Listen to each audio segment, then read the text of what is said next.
महादेव। संध्या की आत्माहुति उसका अरुंधति के रूप में अवतरण होकर मुनिवर वशिष्ठ के साथ विवाह करना, ब्रह्मा जी का रुद्र के विवाह के लिए प्रयत्न और चिंता तथा भगवान विष्णु का उन्हें शिवा की आराधना के लिए उपदेश देकर चिंता मुक्त करना। ब्रह्मा जी कहते हैं, नारद जब वर देकर भगवान शंकर अंतर ध्यान हो गए तब संध्या भी उसी स्थान पर गई जहां मुनि मेधातिथि यज्ञ कर रहे थे। भगवान शंकर की कृपा से उसे किसी ने वहां नहीं देखा। उसने उस तेजस्वी ब्रह्मचारी का स्मरण किया जिसने उसके लिए तपस्या की विधि का उपदेश दिया था। महामुने पूर्व काल में महर्षि वशिष्ठ ने मुझ प्रेम परमेष्ठी की आज्ञा से एक तेजस्वी ब्रह्मचारी का वेश धारण करके उसे तपस्या करने के लिए उपयोगी नियमों का उपदेश दिया था। संध्या आपने अपने को तपस्या का उपदेश देने वाली उन्हीं ब्रह्मचारी ब्राह्मण वशिष्ठ को पति रूप से मन में रखकर उस यज्ञ में प्रज्वलित अग्नि के समीप गई। उस समय भगवान शंकर की कृपा से मुनियों ने उसे नहीं देखा। ब्रह्मा जी की वह पुत्री बड़े हर्ष के साथ उस अग्नि में प्रविष्ट हो गई। उसका पुरोडाशमय शरीर तत्काल दग्ध हो गया। उस प्रोडाश की अलसित गंध सब और फैल गई। अग्नि ने भगवान शंकर की आज्ञा से उसके स्वर्ण जैसे शरीर को जलाकर शुद्ध करके पुनः सूर्य मंडल में पहुंचा दिया। तब सूर्य ने पितरों और देवताओं की तृप्ति के लिए उसे 2 भागों में विभक्त करके अपने रथ में स्थापित कर दिया। मुनीश्वर उसके शरीर का ऊपरी भाग प्रातः संध्या हुआ, जो दिन और रात के बीच में पड़ने वाली आधी संध्या है, तथा उसके शरीर का शेष भाग साय संध्या हुआ, जो दिन और रात के मध्य होने वाली अंतिम संध्या है। साय संध्या सदा ही पितरों को प्रसन्नता प्रदान करने वाली होती है। सूर्य संध्या से पहले जब अरुणोदय हुआ, प्राची के क्षितिज में लाली छा जाए, तब प्रातः संध्या प्रकट होती है, जो देवताओं को प्रसन्न करने वाली होती है। जब लाल कमल के समान सूर्य अस्त हो जाते हैं, उसी समय सदा साय संध्या का उदय होता है, जो पितरों को आनंद प्रदान करने वाली होती है। परम दयालु भगवान शिव ने उसके मन सहित प्राणों को दिव्य शरीर से युक्त देहधारी बना दिया। जब मुनि के यज्ञ की समाप्ति का अवसर आया, तब वे अग्नि की ज्वाला में महर्षि मेधातिथि को तपाए हुए स्वर्ण की सी कांति वाली पुत्री के रूप में प्राप्त हुई। मुनि ने बड़े अमोद के साथ उस समय उस पुत्री को ग्रहण किया। उन्होंने यज्ञ के लिए उसे नहलाकर अपनी गोद में बिठा लिया। शिष्यों से घिरे हुए महामुनि मेधातिथि को वहां बड़ा आनंद प्राप्त हुआ। उन्होंने उसका नाम अरुंधति रखा। वह किसी भी कारण से धर्म का अवरोध नहीं करती थी, अथवा उसी गुण के कारण उसने स्वयं ये त्रिभुवन विख्यात नाम प्राप्त किया। देवऋषि यज्ञ को समाप्त करके कृतकृत्य हो वे मुनि पुत्री की प्राप्ति होने से बहुत प्रसन्न थे और अपने शिष्यों के साथ आश्रम में रहकर सदा उसी का लालन पालन करते रहे।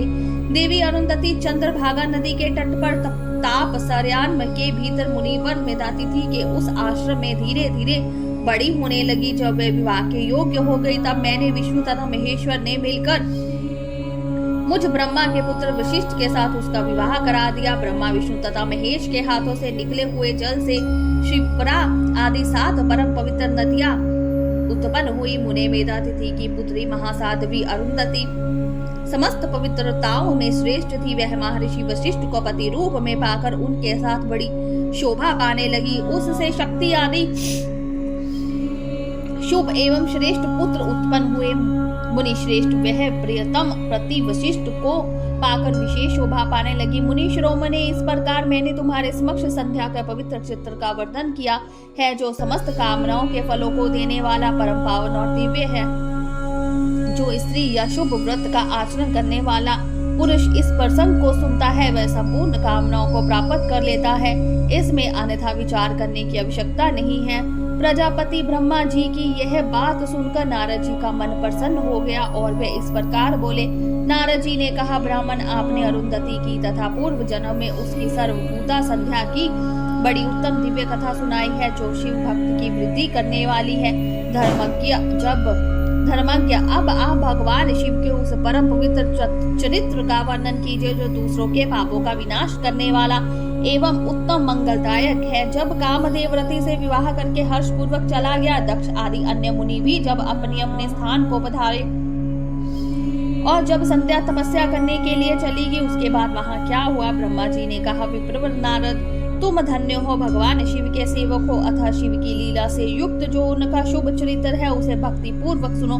तात्पूर्व काल में एक बार जब मोह में पड़ गया और भगवान शंकर ने मेरा उपहास किया, तब मुझे बड़ा क्षोभ हुआ।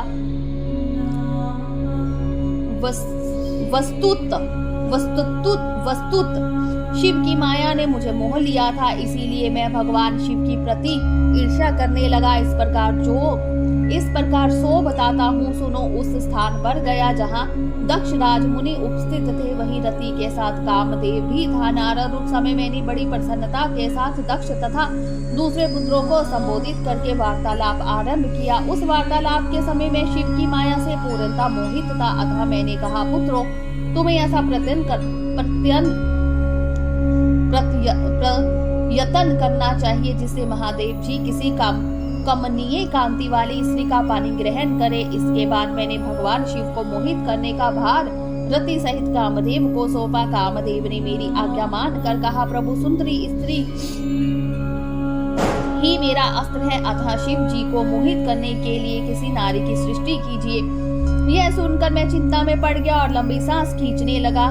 मेरे उस निश्वास से राशि राशि पुण्यों से विभूषित वसंत का प्रादुर्भाव हुआ। वसंत और मलयाय नील ये दोनों मदन के सहायक हुए। इनके साथ जाकर कामदेव ने वामदेव को मोहने की बारंबार चेष्टा की, परंतु उसे सफलता ना मिली।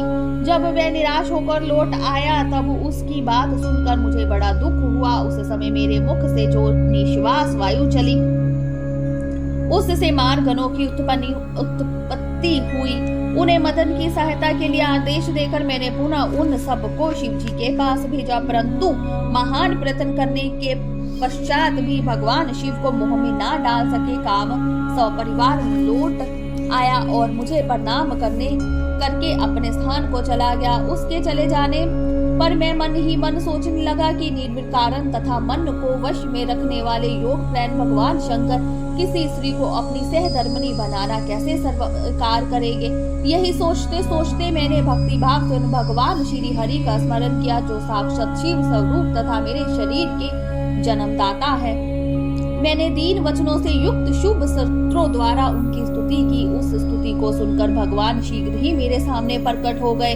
उनके 4 भुजाएं शोभा पाती थी, नेत्र प्रफुल्ल कमल के समान सुंदर थे। उन्होंने हाथ में शंख, चक्र, गदा और प्रद ले रखे थे। उनके श्याम शरीर पर पीतांबर की बड़ी शोभा हो रही थी। वे भगवान श्री हरि भक्त प्रिय हैं। अपने भक्त उन्हें बहुत प्यारे हैं। सबके उत्तम शरणदाता उन श्री हरि को उस रूप में देखकर मेरे नेत्रों से प्रेमा अश्रुओं की धारा बह चली और मैं गदगद कंठ से बारंबार उनकी स्तुति करने लगा। मेरे उस स्रोत को सुनकर अपने भक्तों के दुख दूर करने वाले भगवान विष्णु बहुत प्रसन्न हुए और शरण में आए हुए मुझ ब्रह्मा से बोले, महाप्रयाग विधात लोक सृष्टा ब्राह्मण, तुम धन्य हो। बताओ, तुमने किस लिए आज मेरा स्मरण किया और किस निमित्त से वह स्तुति की जा रही है? तुम पर कौन सा महान दुख आ पड़ा है, उसे मेरे सामने इस समय कहो। मैं वह सारा दुख मिटा दूंगा। इस विषय में कोई संदेह या अन्यथा विचार नहीं करना चाहिए।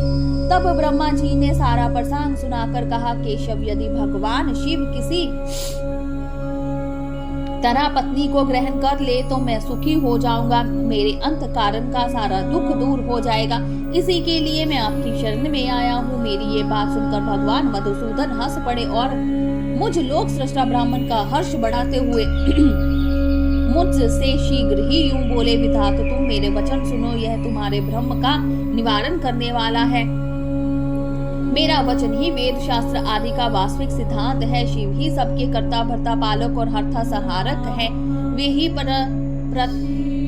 प्रातपर है, पार ब्रह्म परेश, निर्गुण, नित्य, अनिदृश्य, निर्विकार, अद्वितीय, अच्युत्य, अनंत, सबका अंत करने वाले स्वामी और सर्वव्यापी परमात्मा एवं परमेश्वर है।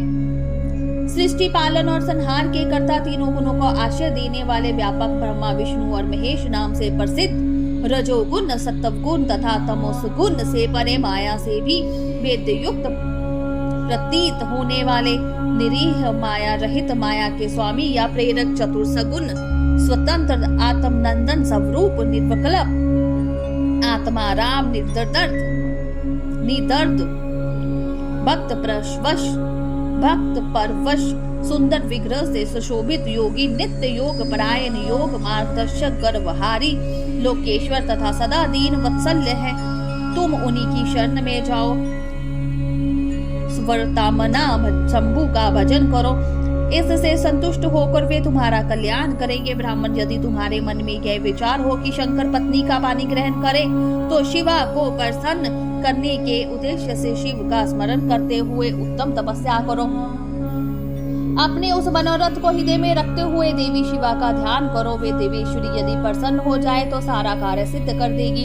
यदि शिवा सगुण रूप से अवतार ग्रहण करके लोक में किसी की पुत्री हो, मानव शरीर ग्रहण करे तो वे निश्चय ही महादेव जी की पत्नी हो सकती है। ब्राह्मण, तुम दक्ष को आज्ञा दो, वे भगवान शिव के लिए पत्नी का उत्पादन करने के लिए निमित्त स्वत्त भक्ति भाव से प्रयत्न पूर्वक तपस्या करे। तात शिवा और शिव दोनों को भक्त के अधीन जानना चाहिए। वे निर्गुण पार ब्रह्म स्वरूप होते हुए भी स्वेच्छा से सगुण हो जाते हैं। विधे भगवान शिव की इच्छा से प्रकट हुए। हम दोनों ने जब उनसे प्रार्थना की थी तब पूर्व काल में भगवान शंकर ने जो बात कही थी उसे याद करो। ब्राह्मण, अपनी शक्ति से सुंदर लीला विहार करने वाले निर्गुण शिव ने स्वेच्छा से सुगुण होकर मुझको और तुमको प्रकट करने के पश्चात तुम्हें तो सृष्टि कार्य करने का आदेश दिया और उमा सहित उन अविनाशी सृष्टिकर्ता प्रभु ने मुझे उस सृष्टि के पालन का कार्य सौंपा। फिर नाना लीला विशारद उन दयालु स्वामी ने हंसकर आकाश की ओर देखते हुए बड़े प्रेम से कहा, विष्णु, मेरा उत्कृष्ट रूप इन विधाता के अंग से एक लोक में प्रकट होगा जिसका नाम रुद्र होगा। रुद्र का रूप ऐसा ही होगा जैसा मेरा है, वह मेरा पूर्ण रूप होगा। तुम दोनों को सदा उसकी पूजा करनी चाहिए। वह तुम दोनों के संपूर्ण मनोरथ की सिद्धि करने वाला होगा। वही जगत का कल्याण करने वाला होगा। वह समस्त गुणों का दृष्टा निर्विशेष एवं उत्तम योग का पालक होगा। यद्यपि तीनों